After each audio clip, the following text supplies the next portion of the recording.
अगर आप एक सैलरीड एम्प्लॉय हैं और आईटीआर भरने की तैयारी कर रहे हैं तो ये अपडेट आपके लिए जानना बहुत ज़रूरी है, क्योंकि सिर्फ एक गलत आईटीआर फॉर्म भरने की वजह से आपकी रिटर्न डिफेक्टिव मानी जा सकती है और फिर आपको इनकम टैक्स डिपार्टमेंट की तरफ से नोटिस भी आ सकता है। दरअसल कई सैलरीड टैक्स पेयर्स बिना पूरी जानकारी के ही आईटीआर 1 भर देते हैं, जबकि कई मामलों में उन्हें आईटीआर 2 भरना चाहिए। लेकिन आखिर इन दोनों में फ़र्क क्या है?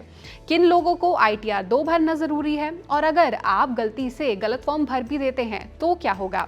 आज की इस वीडियो में हम इन्हीं सब पर चर्चा करेंगे। नमस्कार, मैं हूं सलोनी त्यागी और आप देख रहे हैं जी बिजनेस।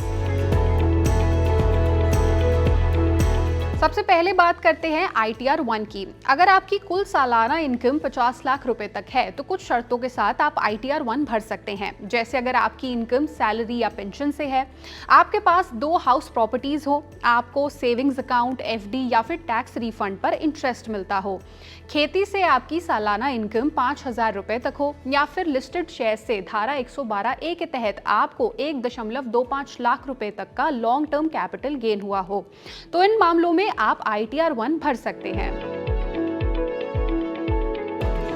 अब बात करते हैं उन मामलों की जहां आपको आईटीआर 2 भरना जरूरी हो जाता है। अगर आपकी कुल सालाना इनकम 50 लाख रुपए से ज्यादा है या फिर आपको शेयर्स, म्यूचुअल फंड और दूसरे कैपिटल एसेट बेचने पर शॉर्ट टर्म कैपिटल गेन हुआ है या फिर long term capital gain 1.25 lakh rupees से ज्यादा है, अगर आप किसी कंपनी में डायरेक्टर हैं या फिर आपके पास इनकम देने वाली 2 से ज्यादा प्रॉपर्टीज हैं, साथ ही अगर आपके पास विदेश में कोई प्रॉपर्टी, बैंक अकाउंट या फिर दूसरे फाइनेंशियल एसेट्स हैं, या फिर आपने एक साल में करंट अकाउंट में 1 करोड़ रुपए से ज्यादा जमा किए हैं, विदेश यात्रा पर 2 लाख रुपए से ज्यादा खर्च किए हैं या फिर इलेक्ट्रिसिटी बिल पर 1 लाख रुपए से ज्यादा का भुगतान किया है, तो ऐसे मामलों में आपको आईटीआर 2 भरना होता है। लेकिन अगर आपने गलत आईटीआर फॉर्म भर दिया तब क्या होगा? तो आपको बता दें कि इनकम टैक्स डिपार्टमेंट आपके रिटर्न को इनकम टैक्स एक्ट की धारा 139 सेक्शन 9 के तहत डिफेक्टिव रिटर्न मान सकता है और आपको इसके लिए नोटिस भी भेजा जा सकता है। आमतौर पर इस नोटिस में गलती सुधारने के लिए आपको 15 दिन का समय दिया जाता है।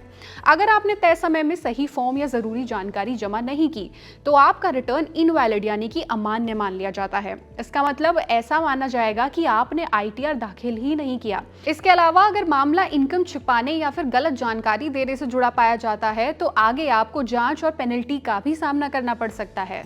अब ऐसे में आपको क्या करना चाहिए, चलिए वो भी जान लेते हैं। सबसे पहले अपनी आईटीआर भरने से पहले सिर्फ अपनी सैलरी नहीं बल्कि अपनी पूरी फाइनेंशियल प्रोफाइल को ध्यान से देखें। अगर आपकी इनकम या इन्वेस्टमेंट्स ऊपर बताई गई किसी भी कैटेगरी में आती हैं तो पहले ये सुनिश्चित करें कि आपके लिए आईटीआर 1 सही है या फिर आईटीआर 2। आप जरूरत पड़ने पर एक टैक्स एक्सपर्ट की सलाह भी ले सकते हैं, क्योंकि सही आईटीआर फॉर्म चुनने से बाद में नोटिस या रिटर्न दोबारा भरने जैसी जो आपकी परेशानियां हैं उससे आप बच सकते हैं। तो कुल मिलाकर आईटीआर भरते समय सिर्फ आखिरी तारीख का ध्यान रखना काफी नहीं है, सही आईटीआर फॉर्म भरना भी उतना ही जरूरी है, क्योंकि एक छोटी सी गलती आपको इनकम टैक्स डिपार्टमेंट के नोटिस तक पहुंचा सकती है। अगर आपने अभी तक अपना आईटीआर फाइल नहीं किया है तो पहले अपना सही फॉर्म जरूर चेक करें और ऐसी ही बिजनेस और पर्सनल फाइनेंस से जुड़ी हर एक खबर के लिए जुड़े रहिए हमारे साथ और देखते रहिए जी बिजनेस।